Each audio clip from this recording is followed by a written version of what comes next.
ya los carbapenémicos ya ni están sensibles. La que sigue. Y las carbapenemasas se pueden encontrar en diferentes grupos de la clasificación de Ambler. Pueden estar en el grupo A, B y D. Y es importante tomar en cuenta estos factores para saber si es realmente una carbapenemasa o es nuevamente la resistencia intrínseca la que me está haciendo pensar que es una carbapenemasa. Por eso es importante realizar previamente todas mis pruebas con inhibidores de beta-lactamasas para descartar que sea una BLE, para descartar que sea una AMC y al final de decir que es una carbapenemasa. También es importante considerar la epidemiología local, ahorita les voy a decir por qué, y el microorganismo que estoy identificando. El ejemplo que les ponía de la Stenotrophomonas mantophilia o de Burkholderia cepacia, que es naturalmente resistente a carbapenémicos. Lo que les decía de la epidemiología local es porque dependiendo de nuestra geografía son diferentes enzimas las que son más frecuentes en nuestro entorno. En este caso en México pues las BIM, las IMP, las otras son más frecuentes que en otras regiones de América Latina.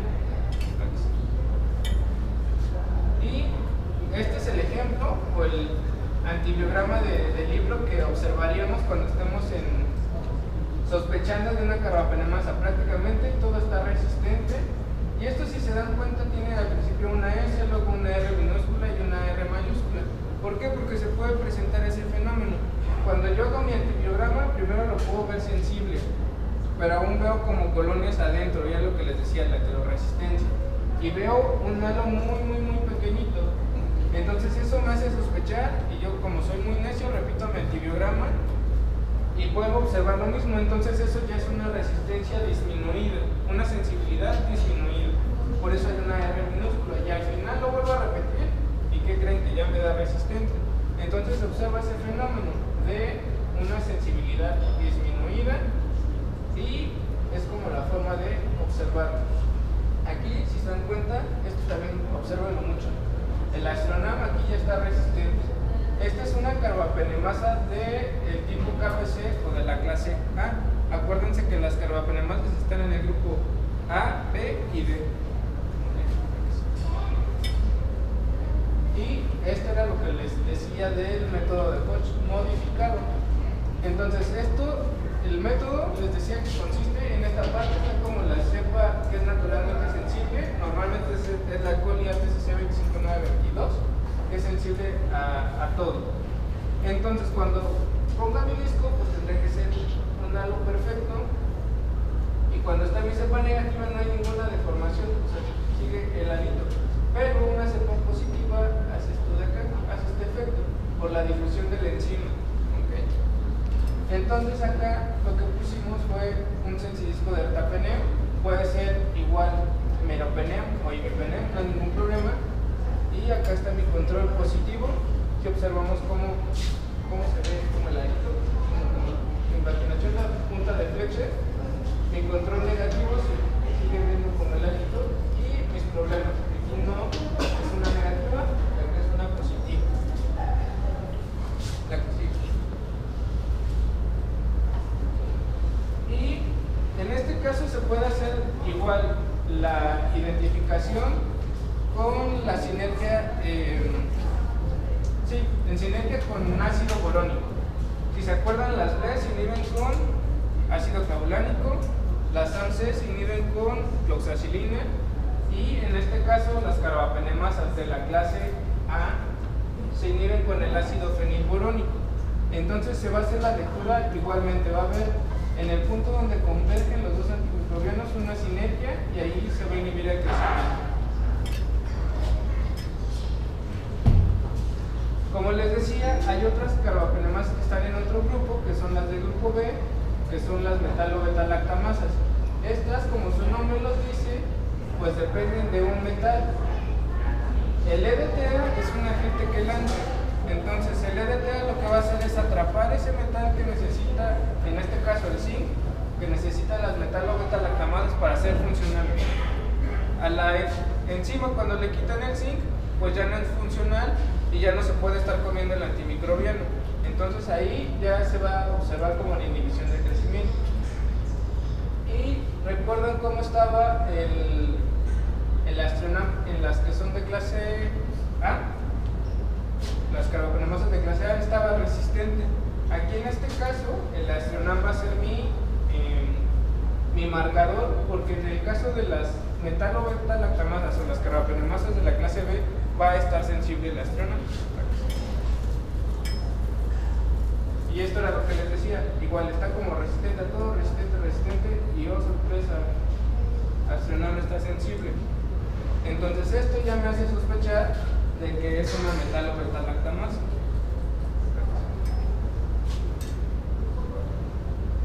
Otra de las formas que se puede poner de manifiesto o saber si es una carbapenemasa es ocupando estas tiritas, que sí, son igual pruebas de ITES, pero las que les enseñé al principio se acuerdan que nada más era un solo antimicrobiano. En este caso es un solo, bueno, podría decirse que es un solo antimicrobiano. De este lado es imipenem solito, y acá tiene imipenem más EDTA. Si recuerdan el EDTA, me va a inhibir las metalo-beta-lactamasas. Entonces se va a hacer la lectura igual que las otras, donde ya converge el crecimiento, donde se forma la elipse, ahí va a ser mi lectura, y acá voy a hacer igual mi lectura. En las guías dice que debe de haber una relación mayor a 8 cuando el imipenem o meropenem o tapenem, el carbapenémico que esté ocupando, debe de ser mayor o igual a 8 esta relación. Pues aquí, de este lado llegaba a 16, está 16, y aquí es menor a 1. Cuando yo hago esta relación de imipenem y imipenem con EDTA es 16, pues sí se cumple esta regla. Entonces ahí yo ya digo que esta cepa sí es una cepa productora de una metalo-beta-lactamasa. Esa prueba es como muy sencilla, muy fácil, pero estas tiritas luego son un poco caras, entonces sí como que no es posible a veces hacerla siempre. Y puede pasar que una cepa tenga dos mecanismos de resistencia en la misma, eso es así como que es lo que nadie quiere. Porque, y si nos ha pasado a nosotros, porque pueden tener una KPC y una metalo-beta-lactamasa, la que sigue. Esto antes estaba como animado y era divertido, pero no sé qué le pasó. Si se dan cuenta, esto es como nuestra cepa silvestre, nuestra cepa sensible. Está sensible a meropenem. Cuando tengo meropenem con EDTA, pues no cambia el halo. Cuando tengo meropenem con ácido borónico, tampoco. O sea, el halo siempre es el mismo. Pero cuando yo hago mi prueba, esta cepa, esta de acá, cuando está el meropenem solito, pues mi halo es como de 6 y no hay, o sea, ahí ya está resistente. Cuando la pongo con EDTA, pues no hay ningún cambio. Cuando ya pongo mi cepa con el disquito con meropenem más ácido borónico, ahí tiene una inhibición, ya aumenta el halo. ¿Se acuerdan que debe de ser mayor a 5 centímetros el aumento del halo para decir que ya es positiva? Pues ahí yo ya diría que el ácido borónico la está inhibiendo, porque cuando lo pongo junto, pues sí se ve un aumento en el halo, pero es precisamente por el efecto del ácido borónico. Esta combinación, cuando lo puse solito, ya no es nada. Entonces, si es el ácido borónico que me está inhibiendo el crecimiento, eso quiere decir que es una KPC. Y en este caso, es como el inverso, el EDTA hace que me está aumentando el halo y no el ácido borónico. Y acá era lo divertido, porque cuando los pongo solitos, pues no hay como un aumento en el halo. Pero ya cuando están en combinación, es cuando aumenta el halo más de 5 milímetros. Entonces era lo que les decía, puede que en esas cepas estén esos dos mecanismos de resistencia, que aparte de que tengo una KPC, tengo una metalo-beta-lactamasa, la que sí. Entonces, este es como el resumen de todo lo que les estuve diciendo. O sea, cuando ya tenga sospecha de que hay un método, una enzima de por medio que me está generando resistencia, voy a observar las resistencias de cualosporinas de tercera y cuarta generación, pero es cuando yo voy a ocupar mis inhibidores de las enzimas, el ácido fenilurónico, el LDA, la oxatilina. Y eso me va a permitir diferenciar qué tipo de enzima es la que está involucrada en esa resistencia. Y bueno, en el caso de los cocos gram positivos, lo que llegamos a observar prácticamente, que es como más temido, es Staphylococcus aureus resistente a meticilina, y esto lo podemos observar, lo podemos poner de manifiesto si es una cepa resistente a meticilina o no, con el disco de oxacilina y de fluoxetina. En este caso, aquí si se dan cuenta, están los dos, este es el disco de oxa y este es de fluoxetina. Si se dan cuenta, ambos están resistentes. En ese caso, se dice que es una resistencia homogénea. Y aquí todos mis beta-lactámicos van a estar resistentes. Yo ya no debo de reportar ningún beta-lactámico como sensible. Si reporto un beta-lactámico como sensible, me dan un poco. No debe de ser, esto está mal. Y acá en este caso es una resistencia heterogénea. Aquí está sensible. Hay como una sensibilidad disminuida. Aquí en este caso yo necesito hacer como otro tipo de pruebas, y aquí ya como me den los resultados. Si algún beta-lactámico me da sensible, yo todavía puedo seguir reportando algún beta-lactámico sensible. Esa es como la diferencia entre observar una resistencia heterogénea y una resistencia homogénea. Y hay otro tipo de antibióticos que están dentro de este grupo, el MLSB, que son los macrólidos, las estreptograminas y las glicosamidas.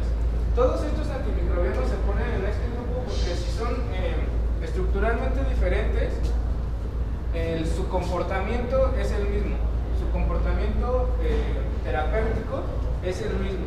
Entonces se puede hacer como una asociación entre estos antimicrobianos, es decir, yo puedo hacer una analogía. Si tengo resistencia a un macrólido, pues también voy a tener resistencia a una glicosamida. A eso es lo que se refiere, y por eso los agrupa en este grupo. Vaya.